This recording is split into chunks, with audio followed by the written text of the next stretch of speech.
안녕하세요. 시작하는 박주부입니다. 오늘 소개해드릴 책은 김범준 작가의 말투의 편집입니다.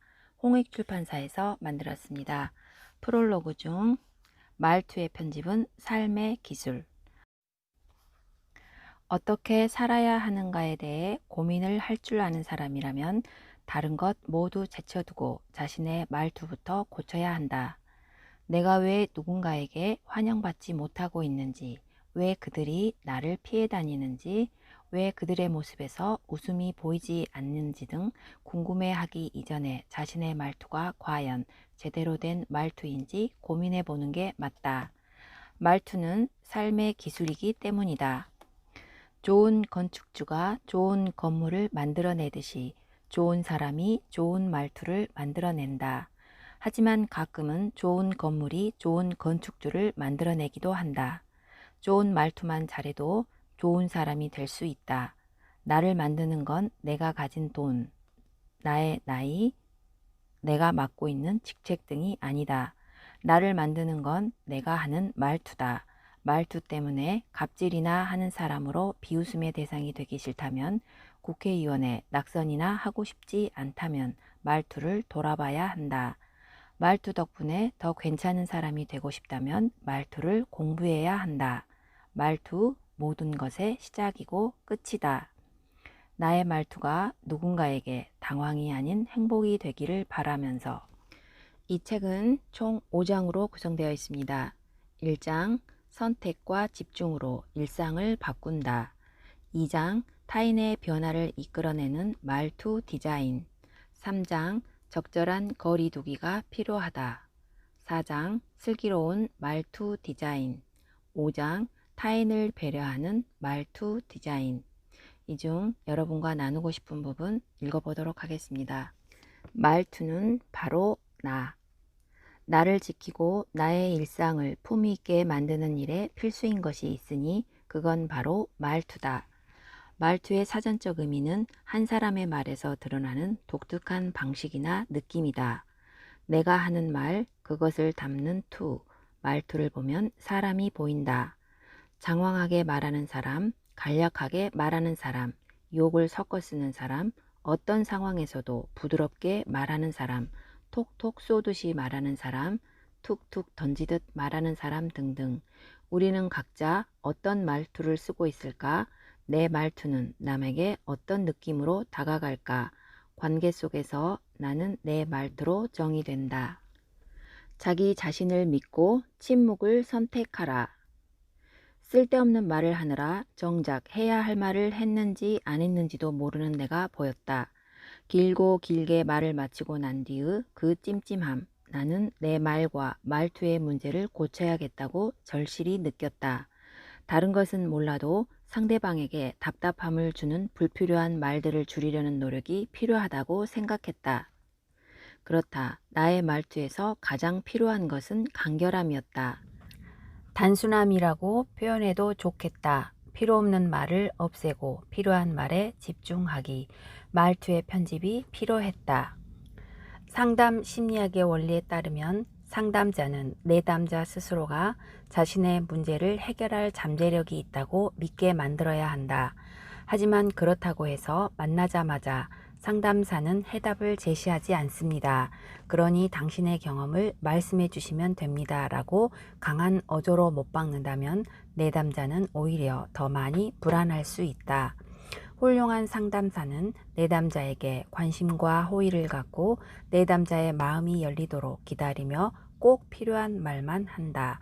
즉, 말을 줄인다는 것은 무작정 입 닫고 상대방 얼굴만 쳐다보는 것이 아니라 간결하고 정확하게 필요한 말을 한다는 뜻이다. 성공 철학의 거장인 나폴레온 힐은 이렇게 말한다. 지혜로운 사람은 말을 해야 할지 아니면 침묵을 지켜야 할지 망설이게 될 때 자기 자신을 믿고 침묵을 선택한다. 여기에서의 침묵은 역시 아예 말하지 않는 것이 아니라 신중하게 생각해 간결한 말투로 말한다는 뜻에 가깝다. 윈윈이 되는 말투로 승부하라. 모두에게 유리한 말투에는 필요한 것이 있다. 많이 정신없이 말하지 말고 적게 핵심만 말해야 한다. 대화를 풍요롭게 하고 나와 상대방 모두가 품격 있는 시간을 보내려면 서로의 말투에서 불필요한 것들을 아낌없이 제거해내는 걸 고민해야 한다. 대부분의 사람들이 대화와 소통을 이렇게 오해한다. 내가 가진 많은 것들을 쏟아부으면 성과를 얻는다. 착각이다. 내가 말하려는 것이 100가지라면 그 중에 90가지 이상을 제거하고 나머지 10만 말해야 한다. 이때의 10은 말하려는 이유가 모두 포함된 간결하면서도 핵심이 담긴 말투여야 한다. 상대는 나를 기다려주지 않는다.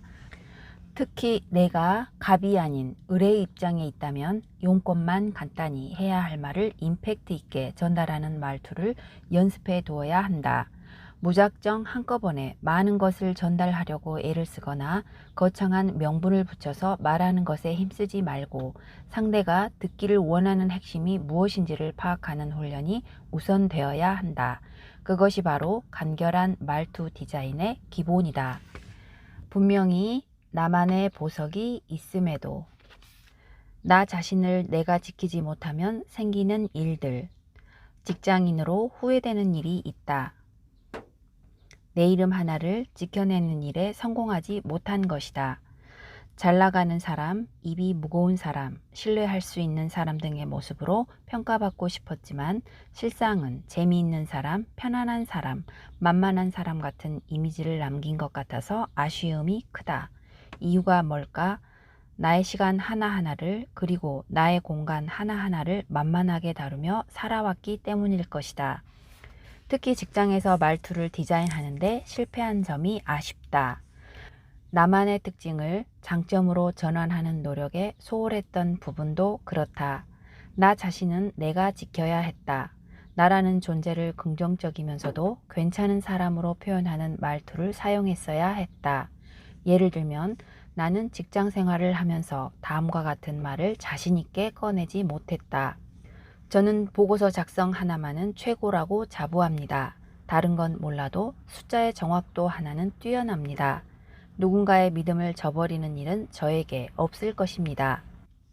나는 왜 이런 말들을 하지 못했던 것일까? 괜한 자존심 때문이었을까? 아니면 어색함 때문이었을까? 내가 뱉는 말, 그리고 그 말들의 말투 하나하나의 중요성을 몰랐던 그 수없이 많은 시간들이 안타깝다. 나의 이름에 책임을 지고 나의 존재를 멋지게 드러내는 말투를 타인과의 대화에 가득 담아내야 했다. 그때 그 말을 꼭 했어야 했는데 하는 후회만 남는다. 그렇게 말투 디자인에 소극적이었던 나는 그 결과 딱 그만큼의 취급을 받을 수밖에 없었다. 내가 고집하는 나만의 타이틀. 처음 작가로 데뷔할 때 나는 나의 존재를 어떻게 드러내야 할지 몰라 당황했다. 10여 년 전 출간된 나의 첫 책에 나는 가명을 쓰려고 했다. 그만큼 내 이름에 대한 자신감이 부족했던 것이다. 지금 생각하면 참으로 어이없는 일이다. 나는 나의 첫 책은 일종의 반성문과 같은 내용을 담고 있었다. 나는 물론이고 내가 몸담은 조직의 커뮤니케이션 문제를 위한 퍽 괜찮은 솔루션을 담은 원고였다. 그건 자랑의 대상이지 회피의 대상은 아니었다. 그런데 나는 너무 자신이 없어서 그랬는지 세상에 나를 드러내는 일에 망설였다. 아마 그때 내 이름을 포기하고 가명을 택했더라면 지금처럼 커뮤니케이션 전문가 김범준이라는 타이틀을 얻지 못했을 것이다. 나를 드러내는 표현은커녕 내 이름 하나 제대로 드러내지 못하는 내가 세상 사람들과 소통하는 일은 불가능했을 것이다. 다행히 그때 내 이름을 적극적으로 피할해야 한다고 말하는 편집자가 있었고 그의 말에 용기를 얻어 김범준이라는 이름 석자를 당당하게 책 표지에 냈다. 그 이후로 나는 김범준이라는 이름이 브랜드가 되는 짜릿한 경험을 할 수 있었다. 돌이켜보면 나는 혹시 모를 책 출간에 따른 부작용을 걱정했던 것 같다. 서평에 올라올 수많은 악플이 겁났기에 가명 뒤로 숨고 싶었던 것이 아닐까 싶다. 물론 책을 출간하고 나서 설령 악플일지라도 독자들의 서평을 얻는 것이 얼마나 대단한 일인지를 깨닫게 되었지만 그때는 그게 정말로 두려웠다. 어쨌거나 지금은 안다. 자신의 존재를 드러내는 일은 자기 이름에 책임을 지는 것에서 시작되고 스스로를 긍정적으로 나타내기 위한 말과 말투를 사용하는 것이 중요하다는 사실을 말이다. 내가 이토록 자신을 규정하는 말투를 강조하는 이유는 그것이 우리에게 어떤 라벨을 붙일 수 있는지를 결정하기 때문이다. 생각해보라. 와인병에 붙은 라벨과 가격표를 말이다. 좋은 생각의 소유자로 뇌가 인식하도록 재미있는 연구 결과가 있다. 미국의 어느 공과대학 연구팀에서 와인의 가격이 마시는 사람의 만족도에 미치는 영향을 연구했다. 90달러짜리 와인 2병에 각각 10달러와 90달러짜리 가격표를 붙인 후 20명의 와인 애호가에게 시음을 하고 평가하게 했다. 어떤 결과가 나왔을까? 같은 와인이라도 표시 가격에 따라 뇌가 달리 반응했다.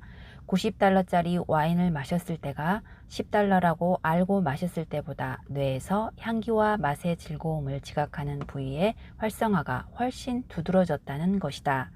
이로써 알 수 있는 사실은 사람은 와인의 맛을 음미하는 게 아니라 와인의 가격을 음미한다는 것이다. 우리는 비싼 와인이라면 더 즐겁게 음미하고 가짜 약이라도 비싸다고 하면 더 잘 듣는다고 느낄 만큼 어리석다. 우리가 명품에 열광하는 것도 같은 맥락이다. 기능이나 디자인보다는 비싼 가격에 현혹된 뇌가 즐겁게 반응함으로써 우리가 만족감을 느끼도록 만드는 것이니 말이다. 결론은 무엇일까? 가격에 속지 말라는 교훈적인 얘기가 아니다. 오히려 어떻게 해서든지 우리 자신의 가격표를 높여야 한다는 뜻이다. 남들이 판단하는 나의 가치를 최대한 높여야 한다. 이를 위한 가장 효과적인 방법이 바로 나 자신을 표현하는 말투를 바꾸는 일이다. 자신의 가치를 떨어뜨리는 말투를 사용하는 것만큼은 절대적으로 자제해야 한다. 제가 원래 그렇죠 뭐. 이상하게 나는 결정적인 순간마다 일이 꼬인단 말이야. 대충 해. 열심히 일한다고 누가 알아줘? 이런 말투는 자신의 존재 가치를 떨어뜨리는 최악의 표현이다. 왜 그 많은 표현법 중에 이런 말투를 사용해서 자신을 하찮은 몰락의 길로 몰아세우는가? 이제 다음과 같은 말이 실현될 수 있도록 평소에 자신의 말투를 세심하게 디자인하자. 나는 운이 좋은 편이다. 내 일은 내가 책임진다.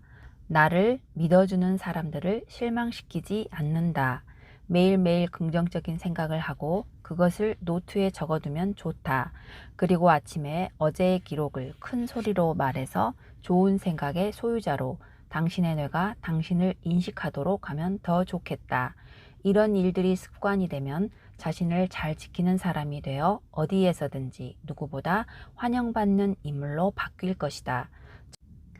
주절주절 말하면 주접이 된다.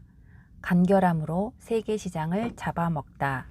2005년 9월 7일 샌프란시스코에서 개최된 기자 초청 행사에서 애플사는 초슬림형 아이팟인 아이팟 나노를 발표했다. 그 당시만 하더라도 기존의 아이팟 대부분이 하드디스크를 저장 장치로 사용하는 것에 반해 아이팟 나노는 플래시 메모리를 저장 장치로 사용해서 대단히 가볍고 얇았다. 주인공은 당연히 스티브 잡스였다. 워낙 대화 내공의 최고 레벨을 보여주는 사람이긴 하지만 나는 당시 그의 모습이 내가 본 프리젠테이션 중에서 최고의 장면이자 동시에 간결하고 우아한 말투가 무엇인 줄을 말해주는 모습이었다고 믿는다. 애플의 CEO였던 스티브 잡스는 청바지를 입고 나타나서 카메라맨에게 자신의 청바지 주머니를 비춰달라고 말한다. 단상에 서 있는 그의 청바지가 비춰지자 그의 주머니에서 아이팟 나노를 꺼냈다. 스티브 잡스가 강조하고 싶은 건 얼마나 작은가에 관한 것이었다. 그것이 전부였다. 그날의 키워드는 작다는 말 한마디뿐. 스티브 잡스는 아이팟 나노의 다른 기능에 대해서는 아무 말도 하지 않았다. 그는 프리젠테이션 내내 really small size, 즉 작다는 컨셉 하나만 집중해서 강조했던 것이다. 그는 It's really small을 강조하는 순간 화면에는 아이팟 나노의 작음을 말해주는 이미지들이 연달아 올라오고 있었다. 그는 이렇게 말했다. 아이팟 나노는 2호 연필보다 얇습니다. 아이팟 나노는 아이팟 오리지널보다 80% 작습니다. 아이팟 나노는 아이팟 미니보다 62% 작습니다. 아이팟 나노는 아이리버보다 68% 작습니다. 아이팟 나노는 소니 플레이어보다 67% 작습니다. 작다라는 개념 하나만 물고 늘어지면서도 이렇게 멋진 프레젠테이션이 가능하다니 감탄밖에 나오질 않았다. 그는 애플이 만든 제품이니 다른 기능이야 말할 필요가 없다는 듯이 자신만만한 태도였다. 온갖 미사여구를 잔뜩 집어넣거나 온갖 정보들을 모두 말해야 비로소 안심이 되는 말투 습관은 오히려 소통을 망치고 주제를 파악하지 못하는 엉망진창이 되게 한다. 짧은 그리고 간결한 말투는 당연히 어렵다. 하지만 핵심 없이 주절주절 늘어지는 말투는 일종의 민폐다. 그런 언어 표현 방식으로 얻을 수 있는 건 아무것도 없다. 세상은 간결함을 원한다. 간결하고 정돈된 말투가 우아한 대화 습관을 가져온다는 사실을 기억해야 한다. 많은 말보다 핵심만을 표현할 줄 아는 간결한 말투에 상대방은 오히려 쉽게 설득당한다. 그저 그런 이야기를 길고 오래 하는 것은 타인에 대한 배려 부족일 뿐 아니라 판단이 안 되는 미련한 사람이라는 인상을 준다. 스티브 잡스의 간결한 말투를 되새겨보자. 그가 세계 시장을 석권한 것처럼 요점만 간략히 전하는 표현의 기술을 배우자. 진정한 탄생은 하나의 세계를 파괴해야 한다. 어느 그룹의 총수가 그 회사가 운영하는 골프장에 들렀다. 티샷 전에 주변을 둘러보던 그가 때마침 주변에 있던 관리인에게 이렇게 물었다. 이 주변에 나무를 심으면 좋겠는데 어떤 나무가 어울릴까요? 관리인이 잠시 머뭇거리다 소나무가 좋겠다고 대답했다. 이에 그룹 총수는 머리를 끄덕이며 이렇게 대답했다. 좋은 생각입니다. 그럼 소나무를 심어보시죠. 라운딩이 끝나고 함께 운동했던 사람이 총수에게 물었다. 그냥 소나무를 심으라고 하면 될 텐데 왜 관리인에게 의견을 물어보셨나요? 이에 대한 총수의 말은 이랬다. 그곳에는 누구라도 소나무가 어울린다고 생각했을 겁니다. 하지만 내가 시켜서 하는 것보다 스스로 의견을 내고 그것을 한다면 좀 더 기쁘게 일할 수 있지 않을까요? 나는 그가 말투 디자인 이전에 인생을 어떻게 디자인해야 하는지를 아는 사람으로 생각된다. 더 나은 내일은 혼자의 힘으로는 불가능하다. 누군가의 도움을 받아야 할 때가 분명히 있다. 그것을 위해서라도 나 자신의 일상을 아름답게 편집하는 말투가 필요하고 해야 할 말을 하는 것에 그치지 않고 해야 할 말을 상대방이 자연스럽게 대신하도록 할 수 있어야 한다. 위의 사례에서 총수가 이렇게 말했다고 해보자. 여기 좀 뭐 심지 않고 그동안 뭘 했어요? 가만히 있어보자. 소나무가 좋겠네. 그래요? 소나무 좀 심어봐요. 이거 참 내가 이런 것까지 말해줘야 하나? 그렇게 했더라면 관리인은 어떤 마음으로 일을 했을까? 이후 더 나은 아이디어를 찾았다 해도 적극적으로 의견을 내지는 않을 것이다. 어차피 총수가 통반장을 다 해먹을 텐데 조용히 있는 게 남는 거라며 소극적인 구성원이 되었을 것이다. 조직 구성원 개개인의 의견을 이끌어내려는 노력이 바로 우리가 배워야 할 말투 디자인이 아닐까 싶다. 그렇다면 나는 어떤가? 나를 긴장시키는 누군가의 말을 들을 줄 아는 귀가 있을까? 나를 불편하게 하는 말을 아낌없이 받아들이는 포용력이 있을까? 나를 때리는 말에도 그것이 진정으로 나의 성장을 위한 것이라면 기쁘게 받아들이는 마인드가 있을까? 새는 알에서 나오려고 투쟁한다. 알은 세계다. 태어나려는 자는 하나의 세계를 파괴하지 않으면 안 된다.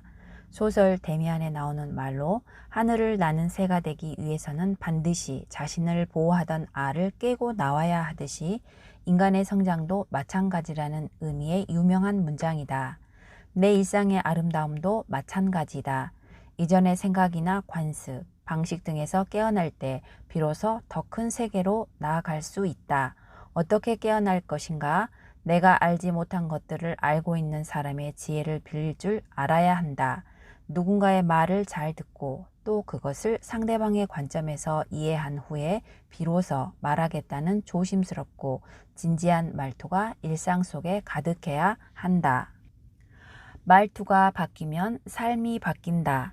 결정적인 순간에 이기는 대화법, 말투의 편집이었습니다. 지금까지 시청해 주셔서 감사합니다.